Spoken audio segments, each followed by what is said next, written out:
तो हेलो दोस्तों, कैसे हैं? धन्यवाद आपका। आपने तो आज हम शुरू करते हैं अगला चैप्टर, पुष्पीय पौधों में लैंगिक जनन। अगर आपने पिछला चैप्टर नहीं देखा है तो प्लीज़ चैनल पर जाकर के पीछे की वीडियो को आप देख सकते हैं, जिसमें हमने पौधों में जो जीवों में जनन है उसको हमने कंप्लीट कर दिया है। और आज हम दूसरा चैप्टर शुरू कर रहे हैं, पौधों में लैंगिक जनन। देखिए, तो सबसे पहले हम क्या जानते हैं कि पुष्प की संरचना के बारे में जान लेते हैं कि पुष्प होता क्या है, ठीक है, और उसके क्या क्या भाग हैं उसको जान लेते हैं। तो सबसे पहले हम पुष्प की संरचना, पुष्प के बारे में जानते हैं। तो पुष्प क्या होता है? पुष्प पौधे का एक जनन अंग होता है, ठीक है। पुष्प क्या है कि पौधे का एक जनन अंग होता है, ठीक है। अगर डायरेक्ट ये क्वेश्चन पूछ देता है बोर्ड एग्जाम में कि पुष्प क्या है, तो बताएंगे कि पुष्प क्या है कि यह एक पौधे का लैंगिक जनन अंग होता है, ठीक है। तो चलिए पुष्प की संरचना को देखते हैं। तो देखिए, जो एक आवृत्तबीजीय पौधे होते हैं, ठीक है, उसके 4 मुख्य भाग होते हैं। तो आवृत्तबीजी क्या होता है, ठीक है। ये आवृत्तबीजी का वर्ड का मतलब क्या होता है कि ऐसे पुष्प या ऐसे पौधे जिनका जो बीज होता है वो किससे वो एक आवरण से घिरा रहता है, ठीक है, वो क्या कहलाते हैं? आवृत्तबीजी कहलाते हैं, ठीक है। तो आवृत्तबीजी मतलब ऐसे बीज जिनके चारों तरफ आवृत्त यानी कि आवरण होता है, वो क्या कहलाते हैं? आवृत्तबीजी कहलाते हैं, ठीक है। तो आवृत्तबीजी पौधे के 4 मुख्य भाग होते हैं। पहला है वाहदल, दूसरा है दल, तीसरा है पुंमंग और चौथा है जायांग, ठीक है। तो हम बारी बारी से चारों को समझते हैं। देखिए, ये अब एक पुष्प के पहले भागों को समझते हैं। ये देखिए क्या है? पुष्प वृंत है, ठीक है। ये क्या है?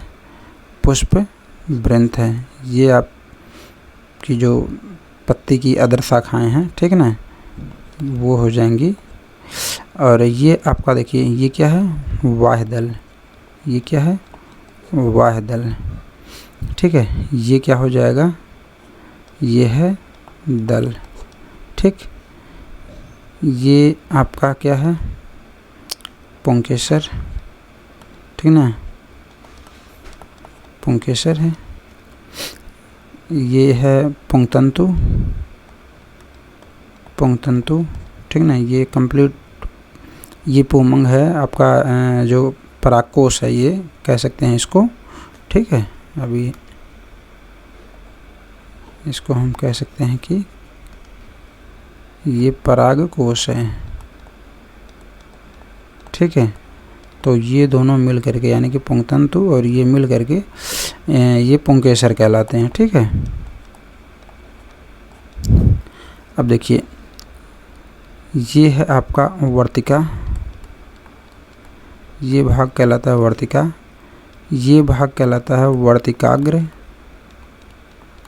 ठीक है। और ये कह सकते हैं कि नली कह सकते हैं, वर्तिका नली कह सकते हैं, ठीक ना। वर्तिका नली इसको बोल सकते हैं, ठीक है। ये जो हिस्सा है आपका पूरा, ये हिस्सा क्या कहलाता है? आपका अंडाशय कहलाता है, ठीक है। क्या कहलाएगा? अंडाशय कहलाएगा। ये बीच में जो है ये क्या है? बीजांड है, ठीक है। ये भाग क्या है? बीजांड है, ठीक है। तो इस तरह से हम देख रहे हैं। हाँ, तो देखिए, ये भाग जो है अभी हम मार्क कर रहे हैं, इसको ध्यान से देखिए। ये हिस्सा जो हमने अभी मार्क किया, थोड़ा सा कलर चेंज कर लेते हैं तब आपको समझने में दिक्कत नहीं होगी। ये हिस्सा जो है पूरा यहाँ से यहाँ तक का हिस्सा, ठीक है। ये हिस्सा, ये फीमेल पार्ट होता है, पौधे का फीमेल पार्ट होता है, ठीक है।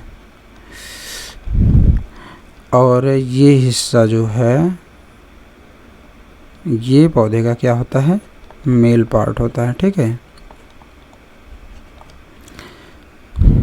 तो इतना समझ में आ गया आपको? ये पुष्प के जो 4 भाग होते हैं, तो सबसे पहला क्या है? वाहदल, और ये है दल, और ये है पुंमंग, और ये पूरा हिस्सा क्या कहलाएगा? जायांग कहलाएगा, ठीक है।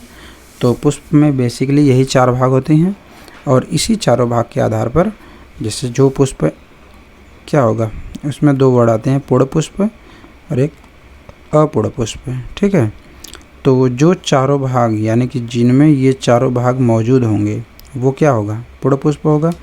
और इन चारों में से कोई भी एक भाग अगर एब्सेंट होगा तो वो क्या कहलाएगा? अपूर्ण पुष्प कहलाएगा। ठीक है, तो पुष्प की संरचना हो गई। चलिए हम अब आगे समझते हैं एक एक भाग को। वाहदल क्या कह रहा है। ठीक है, तो समझिए वाहदल को। ठीक है, देखिए वाहदल क्या है? वाहदल पुष्प का वह बाहरी चक्र है। ठीक है, वो यह सबसे क्या होता है? सबसे बाहरी चक्र है। ठीक है, जो पुष्प की बाहरी आघातों से सुरक्षा करता है। ठीक है, और अनेक जो दल होते हैं, ठीक है ना, अनेक दल मिलकर वाहदल पुंज का निर्माण करते हैं। ठीक है, तो जो अनेक दल होंगे वो मिलकर के क्या बना देते हैं? वाहदल पुंज का निर्माण करते हैं। ठीक है, तो फिगर में आप देख सकते हैं यहाँ पे जो 1 2 3 दिखाया गया है, एक सामने से इसको ढके हुए था तो इसको हटा दिया गया फिगर में। ठीक ना, या सॉरी वाहदल की बात हो रही ना, यहाँ पे है देखिए ये जो ग्रीन वाला हिस्सा है। ठीक है, ये क्या कहलाता है? वाहदल कहलाता है। ठीक है, अब इसमें 2 दिख रहा है, एक्चुअल में किसी में 2 किसी में 4 अलग अलग पुष्प में अलग अलग इनकी क्या होती है? संरचना होती है। तो ये क्या है? वाहदल है, यानी कि सबसे बाहरी चक्र होता है। ठीक है, अब देखिए दल क्या होता है। अब दल समझिए, दल यह पुष्प का दूसरा चक्र है। ठीक है, जो कैसा होता है? रंगीन होता है। ठीक है, यह परागण के लिए कीटों को आकर्षित करता है और कई दल मिलकर के दल पुंज का निर्माण करते हैं। तो बहुत सिंपल सी परिभाषाएं हैं इनकी। ठीक है, तो इसमें आप देख सकते हैं कि ये जो हिस्से हैं, जो रेड वाले हिस्से हैं, ठीक ना, ये क्या है? दल पुंज है, दल हैं। एक जो पंखुड़ी रहेगी उसको दल कहा जाता है, और अगर जितनी पंखुड़ियाँ हैं एक जैसी उन सबको मिलाएंगे तो वो क्या कहला देंगे? दल पुंज कहलाएंगे। ठीक है, तो अगले पार्ट की तरफ बढ़ते हैं। देखिए अगला क्या है? अगला भाग क्या है इसका? पुमंग। पुमंग क्या होता है? ठीक है, पुमंग को पुंकेसर या लघु बीजाणु पर्ण भी कहा जाता है। ठीक ना, तो पुमंग, पुंकेसर या लघु बीजाणु पर्ण, एक पुमंग में 1 से अधिक पुंकेसर होते हैं। ठीक ना, तो 1 से अधिक जिसे हमने फिगर में अभी देखा था। ठीक है, देख रहे हैं, तो यहाँ पे 1 2 3 4 5 6 पुम इसमें दिखाया हुआ है। ठीक है, तो एक पुंकेसर में कई पुमंग होते हैं। ठीक है, एक पुष्प में कई पुंकेसर होते हैं। ठीक है, ये क्या करते हैं? आवृतबीजी पौधों का नर जननांग है। ठीक है, इनमें परागकण अथवा लघु बीजाणु उत्पन्न होते हैं। साधारणतः प्रत्येक पुंकेसर में परागकोश तथा एक लंबा पतला जो वृंत तंतु होता है। ठीक है, परागकोश में प्रायः 2 पालियाँ होती हैं जो एक महीन संयोजी कनेक्टिव टिश्यू द्वारा क्या होती हैं? जुड़ी होती हैं। ठीक है, जैसे इस फिगर में आप यहाँ पे देखिए, ये क्या है? फिलामेंट है आपका। ठीक है, और ये क्या है? एंथर, जिसको क्या कहते हैं हम? परागकोश कहा जाता है। ठीक है, ये फिलामेंट को पुंग तंतु भी कहा जाता है। ठीक है, फिलामेंट है। तो ये आपका कंप्लीट क्या है? पुंकेसर है। ठीक है, इसमें 2 भाग होते हैं। और हाँ, जैसे इनका जो एक भाग होता है इस टाइप से, हमने फिगर में उसको उस टाइप का फिगर मिला नहीं। ठीक है, तो ये इस तरह से भी होते हैं। ये वाला जो हिस्सा होता है ये क्या होता है? कनेक्टिव कहलाता है। ठीक है, कनेक्टिव टिश्यू से ये जुड़े होते हैं। ठीक है, तो समझ में आ गया पुंकेसर क्या है? यह पुष्प का नर जनन भाग है। ठीक है ना, अब देखिए, अब इसको समझिए, लघु बीजाणु जनन। ठीक है, तो लघु बीजाणु जनन क्या होता है? इसको आज हम थोड़ा सा डीप में समझते हैं कि लघु बीजाणु जनन होता क्या है। तो समझिए, लघु बीजाणु जनन क्या हमको पढ़ना है? लघु बीजाणु जनन यानी कि लघु बीजाणुओं के निर्माण की जो प्रक्रिया होती है वो क्या कहलाती है? लघु बीजाणु जनन कहलाती है। ठीक है, अब इसको समझिए, इसमें क्या क्या प्रोसेस है। ठीक है, तो जनरली प्रोसेस क्या होती है कि जो परागधानी की भित्ति कोशिकाएं होती हैं, ये जो परागधानी है, ठीक ना, यहाँ पे जो परागधानी दिखाया गया है, ठीक है, जो परागधानी अर्थात परागकण को धारण करने वाली। ठीक है, तो परागधानी उसी को कहा जाता है। तो उसकी जो परागधानी की भित्ति होती है उसमें एक प्राथमिक बीजाणु जनन कोशिका या दो या तीन भागों द्वारा विभाजित होकर के अनेक लघु बीजाणु मातृ कोशिका का क्या कर लेती हैं, निर्माण कर लेती हैं। प्रारंभ में लघु बीजाणु मातृ कोशिका एक दूसरे के साथ मिली रहती हैं, परंतु बाद में अलग होकर गोलाकार हो जाती हैं। इनमें से कुछ नष्ट होकर लघु बीजाणुओं के पोषण में सहायता करती हैं और इसके पश्चात प्रत्येक क्रियात्मक जो लघु बीजाणु बनते हैं, ठीक है, वो क्या कर लेते हैं, मातृ कोशिका मतलब क्रियात्मक लघु बीजाणु कहलाते हैं, ठीक है। उसके बाद इसके बाद प्रत्येक क्रियात्मक लघु बीजाणु मातृ कोशिका एक अर्धसूत्री विभाजन द्वारा विभाजित होकर के क्या कर लेते हैं, 4 बीजाणु बना लेते हैं, ठीक है। इन 4 बीजाणुओं का निर्माण के समय जनरली देखिए यहीं तक आपको समझना है, यहाँ से फिर 2 टर्म आ जाएंगे। देखिए फिर से हम एक बार इसको पीछे से रिवाइज कर लेते हैं। जनरली क्या होता है कि जो परागधानी है, ठीक है, यहाँ पे जो परागधानी है इसकी जो भित्ति है, परागधानी की भित्ति में एक प्राथमिक बीजाणु जनन कोशिका होती है, ठीक है। वो क्या करती है, 2 या 3 विभाजनों द्वारा विभाजित होकर के अनेक लघु बीजाणु मातृ कोशिका का निर्माण कर लेती है, ठीक। अब मातृ कोशिका में क्या होता है, प्रारंभ में लघु बीजाणु मातृ कोशिका एक दूसरे के साथ मिली रहती हैं, परंतु बाद में ये अलग होकर के गोलाकार हो जाती हैं। इनमें से कुछ नष्ट हो जाती हैं और कुछ क्या हो जाती हैं, लघु बीजाणु के जो नष्ट होती हैं वो लघु बीजाणु के पोषण में सहायता कर लेती हैं, और जो बाकी होती हैं वो क्या करती हैं, क्रियात्मक लघु बीजाणु मातृ कोशिका की तरह कार्य करने लगती हैं। और इनमें फिर क्या होता है, अर्धसूत्री विभाजन होता है, विभाजित होकर के ये 4 लघु बीजाणु बना लेती हैं, ठीक है। अब क्या होता है कि जो 4 लघु बीजाणु बनते हैं इसमें इस विभाजन मतलब ये 2 टाइप का होता है, ठीक है। इसमें क्या होता है कि जैसे यहाँ पे हम इसको फिगर से समझाते हैं। देखिए ये 2 टाइप का होता है, ठीक। एक में आप देख रहे हैं जो साइमल्टेनियस टाइप का है, इसके देखिए केंद्रक का जो विभाजन हो रहा है, तो किसी टाइप की भित्ति का यहाँ पे अगले स्टेप में जब केंद्रक का विभाजन हुआ तो किसी भी टाइप की भित्ति का निर्माण नहीं होता है, ठीक है। लेकिन जो सक्सेसिव टाइप का है, ठीक है, ये होता है सक्सेसिव टाइप का विभाजन। इसमें क्या होता है कि जो पहला विभाजन हुआ, ठीक है, तो उसी दौरान एक भित्ति का यहाँ पे देखिए निर्माण हो जा रहा है, ठीक है।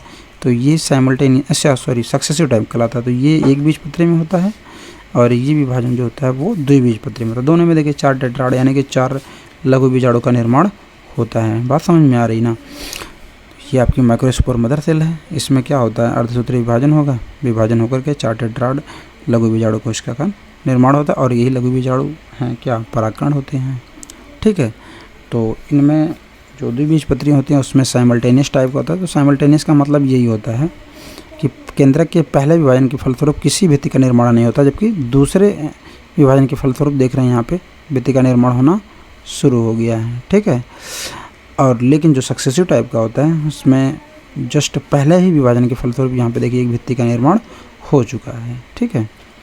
तो यही है आपका क्या, लघु बीजाणु जनन, ठीक। अगर समझ में नहीं आ रहा है तो आप एक बार फिर से वीडियो को रिवाइज करके देख सकते हैं, ठीक है। क्योंकि अगर हम एक ही चीज़ को बार बार बताते रहेंगे तो कोई मतलब नहीं निकलेगा, ज़्यादा वीडियो लंबा हो जाएगा, ठीक है। अब देखिए क्या होता है, जायांग के बारे में जानते हैं। अब तक हमने पुमंग 3 भाग, पुष्प के 3 भागों को पढ़ लिया। अब ये चौथा भाग है, ठीक है, ये चौथा पार्ट है, जायांग या स्त्री केसर इसको कहा जाता है, ठीक है। इसको गायनोशियम भी कहा जाता है, ठीक है। तो जायांग क्या होता है कि यह एक या अधिक अंडकों से मिलकर के बनता है। एक अंडक के 3 भाग होते हैं, ठीक है। एक क्या होता है, अंडाशय, वर्तिका और वर्तिकाग्र। जैसे यहाँ पे देखिए ये क्या है, ये है आपका स्टिग्मा यानी कि वर्तिकाग्र, ठीक है। ये वर्तिकाग्र है, ये स्टाइल है यानी कि वर्तिका है, ठीक ना। ये आपका अंडाशय है, ठीक ना, ये अंडाशय है और इसके बीच में बीजांड है, ठीक। इसके बीच में क्या है, बीजांड है। तो जनरली 3 भाग होते हैं, एक वर्तिकाग्र, वर्तिका और अंडाशय या बीजांड, ठीक है। तो एक ये मेन ही 3 भाग होते हैं। बात समझ में आ रही ना। तो देखिए ये आपके जनरली जो 3 भाग होते हैं। कौन कौन से हमने बता ही दिया। यहाँ पे भी हम फिगर को मेंशन कर देते हैं। देखिए इस टाइप से, ये आपका क्या है, वर्तिकाग्र है, ये वर्तिका है, और ये क्या है, अंडाशय है। ठीक है, यही 3 भाग होते हैं मेन रूप से एक जायंग या स्त्री के शरीर में। ठीक है, अंडप का निचला फूला हुआ भाग अंडाशय कहलाता है। ये हिस्सा जो थोड़ा सा फूला हुआ है ये क्या कहलाता है, अंडाशय कहलाता है। तथा इसके ऊपर जो पतली नली के समान जो रचना होती है ये क्या कहलाती है, ये नली के समान जो रचना है ये क्या कहलाती है, नली के समान जो है रचना क्या कहलाती है, वर्तिका कहलाती है। वर्तिका का ऊपरी सिरा जो है वो घुंडी के समान फूला होता है। यहाँ पे थोड़ा सा चौड़ा होता है, घुंडी के समान फूला हुआ होता है। इससे क्या कहते हैं, वर्तिकाग्र कहते हैं। अंडाशय के अंदर छोटी रचनाएं पाई जाती हैं जिन्हें बीजांड कहते हैं। इस अंडाशय के अंदर जो छोटी रचनाएं हैं, यहाँ पे देखिएगा छोटी छोटी ये रचनाएं बनी हुई हैं ना, ये क्या कहलाती हैं, बीजांड कहलाती हैं। बात समझ में आ रही ना। तो चलिए अब समझते हैं कि गुरु बीजाणु जनन क्या होता है। तो लघु बीजाणु हमने पढ़ लिया, अब हम पढ़ते हैं गुरु बीजाणु जनन या मेगास्पोरोजेनेसिस जिसको कहा जाता है। ठीक है, तो मेगास्पोरोजेनेसिस कैसे है ये समझिए। देखिए गुरु बीजाणु जनन यानी कि बीजांड तथा भ्रूणपोष के परिवर्धन की क्रिया को ही क्या कहलाता है। देखिए बीजांड तथा भ्रूणपोष के परिवर्धन की क्रिया को ही क्या कहते हैं, गुरु बीजाणु जनन कहते हैं। ठीक है, अब देख लीजिए, पहले फिगर में हम समझ लेते हैं फिर इसको बताते हैं। देखिए यहाँ पे क्या हो रहा है कि एक कोशिका है, ठीक है, ये थोड़ा सा साइज में बड़ी हो जाती है, ये क्या कहलाती है, प्राइमरी आर्किस्पोरियल सेल कहलाती है। ठीक है, अब इसी में जो है 2 कोशिकाओं का निर्माण होता है। इस यानी कि जो आर्किस्पोरियल सेल थी यह कोशिका 2 भागों में बढ़ती है।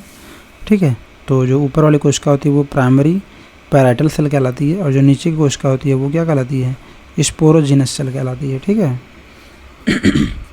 स्पोरोजिनस सेल कहलाती है। अब देखिए क्या हो रहा है, जो प्राइमरी पैराइटल सेल है उसमें तो विभाजन होता है, ठीक ना, और जो स्पोरोजिनस सेल होती है ये किस में बदल जाती है, मेगास्पोर्स मदर सेल में बदल जाती है। ठीक है, और जब मेगास्पोर मदर सेल में बदल जाती है तो फिर क्या होता है, इसमें जो है विभाजन होता है, अर्धसूत्री विभाजन होगा, और ये 4 कोशिकाएं बनाती हैं। ठीक ना, इस तरह से ये 4 कोशिकाएं बनाती हैं, लेकिन इसमें 3 जो कोशिकाएं हैं वो थोड़ा छोटी होती हैं। एक जो बड़ी कोशिका होती है वही क्या होती है, फंक्शनल मेगास्पोर होती है। ये तीनों बाद में नष्ट होकर के इसके पोषण में क्या करती हैं, सहायता करती हैं।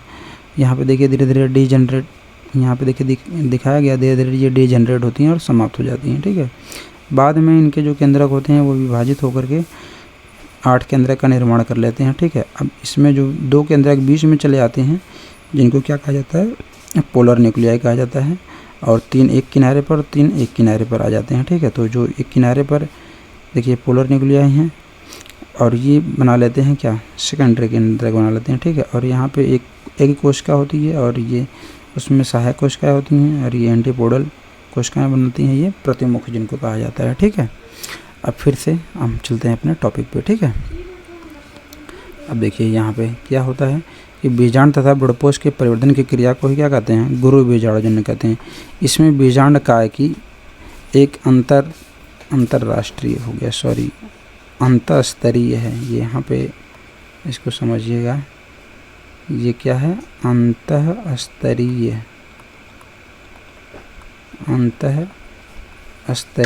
ठीक है, अंतर्राष्ट्रीय नहीं, अंतस्तरीय कोशिका क्या होती है, आकार में बड़ी होकर अन्य कोशिकाओं से अलग हो जाती है। ठीक है, अंतस्तरीय का मतलब यही हो गया कि जो यहाँ की कोशिका है, ठीक है ना, बीजांड काय की अंतस्तरीय मतलब अंदर के जो अस्तर की कोशिका होती है उसी को अंतस्तरीय कोशिका कहा गया है। वो क्या होती है, साइज में थोड़ा सा बड़ी हो जाती है। ठीक है, बड़ी होकर के अन्य कोशिकाओं से अलग दिखने लगती है।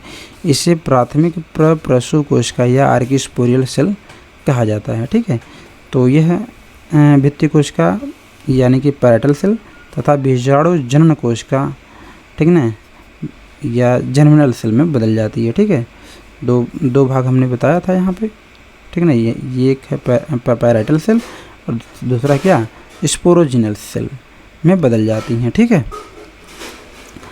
अब देखिए क्या होता है कि जो बीजाणु जनन कोशिका का पुनः विभाजन नहीं होता है।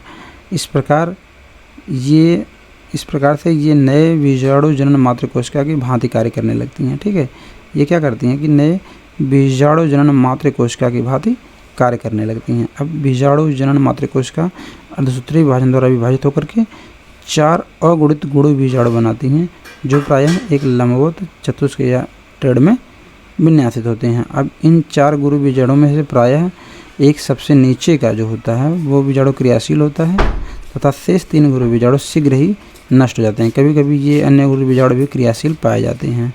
ठीक है, तो अगर आपको समझ में आ गया तो ठीक है, नहीं समझ में आ रहा है तो आप चाहें तो वीडियो को फिर से रिवाइज करके आप समझ सकते हैं। ठीक है, तो हम फिगर को एक बार फिर से एक समरी देख लेते हैं जो भी आज आपने पढ़ा। ठीक है, तो आज हमने क्या पढ़ा, पुष्पीय पौधों में लैंगिक जनन। ठीक है, तो ये हमारा दूसरा चैप्टर है। अब इसमें पुष्प क्या होता है कि पुष्प पौधे का एक क्या होता है, जनन अंग होता है। अब पुष्प की संरचना में इसके 4 भाग होते हैं, वाहदल, दल, पुंमंग और जायांग। ठीक है, तो वाहदल क्या होता है, ये पुष्प का सबसे बाहरी चक्र होता है और कई वाहदल मिलकर के क्या बनाते हैं, वाहदल पुंज बनाते हैं। ठीक है, इसके बाद दूसरा जो होता है ये क्या है, दूसरा दल है। ये दल पुष्प का दूसरा चक्र है जो रंगीन होता है। रंगीन क्यों होता है, क्योंकि यह परागण के लिए कीटों को आकर्षित करता है और कई दल मिलकर क्या बनाते हैं, दल पुंज का निर्माण कर लेते हैं। ठीक है, अब देखिए तीसरा जो भाग है क्या है, पुंमंग है। पुंमंग मतलब पुंकेसर। ठीक है, ये 2 चीज़ों से मिलकर के बना हुआ है। एक तो आपका परागकोश है, ठीक है, और ये फिलामेंट तंतु है। ठीक है ना, तो ये पूरा कंप्लीट मिलकर क्या बनाता है, पुंग तंतु। और हाँ, इसके 2 लोब होते हैं और ये दोनों लोब जो एक कनेक्टिव टिश्यू द्वारा जुड़े रहते हैं। ठीक है, इसके बाद है लघु बीजाणु जनन। ठीक है, लघु बीजाणु जनन में क्या होता है, ये जो प्राथमिक परागधानी की एक भित्ति जो प्राथमिक जनन कोशिका या 2 या 3 भागों में विभाजित हो जाती है, विभाजित होकर के अनेक लघु बीजाणु मातृ कोशिका का निर्माण करती है। प्रारंभ में लघु बीजाणु मातृ कोशिका एक दूसरे के साथ मिली रहती हैं, परंतु बाद में अलग होकर के गोलाकार हो जाती हैं।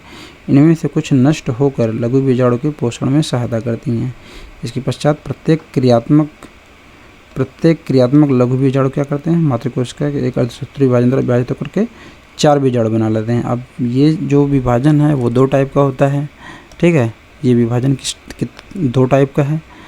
तो जो द्विबीजपत्री होते हैं उसमें साइमल्टेनियस टाइप का होता है और जो एक बीजपत्री होते हैं उसमें सक्सेसिव टाइप का होता है। तो साइमल्टेनियस का मतलब वही केंद्र के पहले विभाजन के समय किसी भित्ति का निर्माण नहीं होता, दूसरे विभाजन के फलस्वरूप भित्ति का निर्माण होता है। और सक्सेसिव में क्या होता है, केंद्र के पहले विभाजन के फलस्वरूप ही क्या हो जाता है, एक भित्ति का निर्माण हो जाता है। ठीक है, इसके बाद आता है जायांग। जायांग मतलब स्त्री केसर। ठीक है, ये पुष्प का चौथा भाग होता है जो सबसे अंदर होता है। ठीक है, ये 3 भागों से मिलकर बना होता है, अंडाशय, वर्तिका और वर्तिकाग्र। यहाँ पे हमने इसको मेंशन भी किया हुआ। ठीक है, निचला फूला हुआ हिस्सा अंडाशय कहलाता है, पतली के समान नली जो वर्तिका कहलाती है और उसके ऊपर एक घुंडी के समान फूले हुई संरचना जो होती है वो क्या कहलाती है, वर्तिकाग्र कहलाती है। ठीक है, तो अब आता है गुरु बीजाणु जनन। गुरु बीजाणु जनन मतलब बीजांड तथा भ्रूणपोष के परिवर्धन की जो क्रिया होती है वही क्या कहलाती है, गुरु बीजाणु जनन कहलाती है। ठीक है, देखिए अब इसमें जो एक बीजांड का एक अंतःस्तरीय कोशिका होती है वो साइज में थोड़ी सी बड़ी होकर के फूल जाती है और 2 भागों में बढ़ गई। ठीक है, कौन कौन, पैराइटल सेल और स्पोरोजिनस सेल में। ठीक है, पैराइटल सेल में आगे विभाजन होता है, यहाँ पे दिखाया गया है, लेकिन जो स्पोरोजिनस सेल होती है उसमें विभाजन नहीं होता है। ठीक है, ये क्या करती है कि मेगास्पोर मदर सेल की तरह कार्य करने लगती है। ठीक है, बाद में इसमें अर्धसूत्रीय विभाजन होता है और ये 4 कोशिकाएं बनाते हैं, जिनमें से 3 धीरे धीरे डिजनरेट होने लगती हैं और जो सबसे बड़ी कोशिका नीचे की होती है वही फंक्शनल मेगास्पोर कहलाती है। इसमें अन्य विभाजन भी होते हैं इसके केंद्रक में और इस तरह से 8 केंद्रक बना लेते हैं। बीच में 2 केंद्रक आ जाते हैं जिसको कहा जाता है सेकेंडरी न्यूक्लियस और 3 केंद्रक किनारे पे आ जाते हैं जिनको एंटीपोडल कोशिकाएं कहा जाता है और 3 केंद्रक एक किनारे पे आ जाते हैं जिसमें से एक बड़ी कोशिका होती है जो एग सेल भी कहलाती है। ठीक है, वो क्या कहलाती है, एग सेल कहलाती है। ठीक है, तो इस तरह से ये आपका भ्रूणकोश का तैयार हो जाता है। ठीक है, या कह सकते हैं कि गुरु बीजाणु तैयार हो गया। ठीक है, तो दोस्तों वीडियो में लास्ट तक बने रहने के लिए धन्यवाद। अगर वीडियो पसंद आई हो तो लाइक और सब्सक्राइब और शेयर ज़रूर करें। धन्यवाद।